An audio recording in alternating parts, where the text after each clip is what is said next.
Hello, and welcome to Everyday English Treats. In today's episode, we're going to learn how to talk about your hobbies and interests in English. Let's get started. Here are some useful phrases. My hobby is, I enjoy, I like, I'm interested in my free time, I. These phrases can help you talk about the things you enjoy doing. Let's look at some examples. My hobby is reading. I enjoy listening to music. In my free time, I like going for walks. I'm interested in photography. These are simple and natural ways to talk about your hobbies.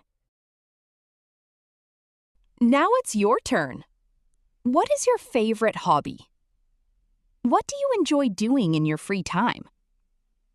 Try answering these questions in English. Happy learning with Everyday English Treats. If you enjoyed this lesson, don't forget to like, subscribe, and turn on notifications so you never miss a new video.